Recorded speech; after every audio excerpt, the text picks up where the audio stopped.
Good good evening, everyone. Tonight we are setting this meeting as an information meeting for Ross Enchanted Park. I'm going to give a little bit of information of what we're going to do. First, I'll do some introductions of who's here, and then I will let you know kind of what we'll be doing and discussing so that you guys have that information. I'm Veronica Blunt. I am with Parks and Recreations. I'm one of the project coordinators. Tonight, we also have Jesse Scott, who's one of our senior project coordinators with Parks and Recreation. We have Chris Green and Aaron Birch from Consensus Planning, who also did the design for us as a design consultant. And then we also have Aziza Chavez, who is a policy analyst for Albuquerque City Council, and she's the one kind of representing Councilor Jones tonight. What we will be doing tonight is we are going to present the work that we are going to be doing at Ross Enchanted. We wanted to include the surrounding neighborhood associations and neighborhoods and residents that utilize this park and be able to kind of explain what the plan was for this park. As of now, we have 500,000 from 2021 GEO bond funding. And the rest of the funding for this project is coming from your District 8 Councilor, Trudy Jones. The main focus of this project is to be renovating all of the irrigation as it is an aging system. There have been multiple repairs, and we thought that this was the most important part of the project to get done for you guys. Secondly, we saw that there was a need for replacement of trees to accommodate the shade. Since there are existing aging trees, we wanted to create some additional shade for the future as trees age out. And then lastly, as a future project that we are planning on getting funding for through state grants is for the playground replacement, as that playground was built in 2003 and is due for replacement. As of now, I am going to hand it over to Consensus Planning so they can kind of go over the design with you guys and kind of show exactly how they laid this out for you and explain what's going on within the plan. So, thank you, Veronica. As Veronica stated, we are replacing the irrigation throughout the entire park with the interest of saving water and making the system run more efficiently. And, at this point in time, the irrigation has been evaluated to run at about a 40% efficiency when the minimum city requirement is around 70%. So we should aim for that or higher with the renovation. In order to make these changes, we're going to add a booster pump into the system to increase water pressure, to increase the efficiency of the system running. We are also going to remove turf here where it's not really useful and replace it with cobble. And this should also present a water savings. And we are going to move the irrigation heads off the edge of this sidewalk and install gravel here to keep from overspray onto the sidewalk and into the road, additionally increasing irrigation efficiency. And as a part of the rest of the project, we will be replacing gravel around the edge of the sidewalk to clean it up and make it drain more efficiently.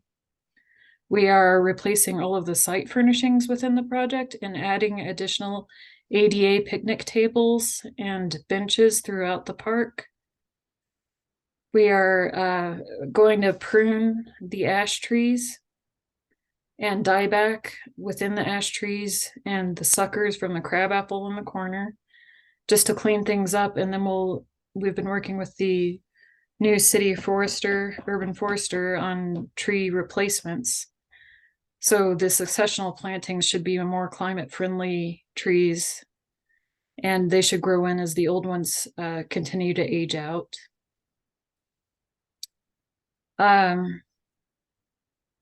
So here you can see we're replacing all of the trash receptacles with the current city standard. And here are additional picnic tables, and the trash receptacles actually line the edge of the park. We're adding in picnic tables where it makes sense to within shady spots around the perimeter. The soccer goals are being removed from this space, and at this time there are not plans to replace them. there's an area next to the playground where the turf is failing, and we have proposed resodding that area. And the new irrigation design should increase the efficiency and maintain that turf better. And I believe that's everything with regard to the initial phase 1 of the park. Chris, can you think of anything that I might have missed? No, I think that covered everything, Aaron. Okay. And so as Veronica noted, there's also a proposal for for replacing the play equipment, which has crossed the 20-year installation deadline, for replacing new equipment or providing new equipment. This is a preliminary layout for the new design. It should add additional features, and it's probably easier to see in the little diagrams. So the swings would be replaced. There are swings existing now. There would be a 2 to 5-year-old play area and a 5 to 12-year-old play area,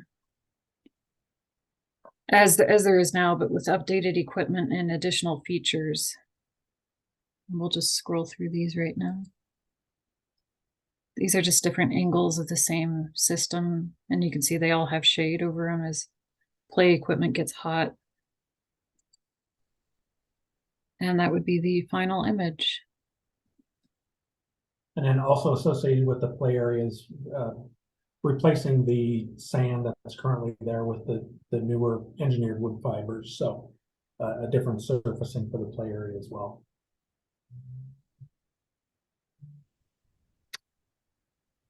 Okay, so what we wanted to do is present this information to everyone in the surrounding area. What we will also be doing is recording this and providing this recording to all of the neighborhood associations within a 1-mile radius of here. If there are any questions, please feel free to reply back to that email to me. Feel free also to share this with any residents that are part of the neighborhood association or in those neighborhoods that you have their contact information, and allow them to send information back. We will also have this video posted within the website for Councillor Trudy Jones. So if you have access to that and would like to go to her page, feel free to go there and you'll be able to see this recording as well. We welcome all questions, any concerns about this. Again, we have 500,000 in 2021 GEO bond funding, and the rest is being funded by your Councillor Jones and Councillor set aside money. And then the playground itself, just to reiterate, is going to be something a part of a future phase. So currently that is not what we are focusing on right now, but we are trying to get funding for in order to do, since it is an aging playground equipment. Thank you guys for coming, and I appreciate everything.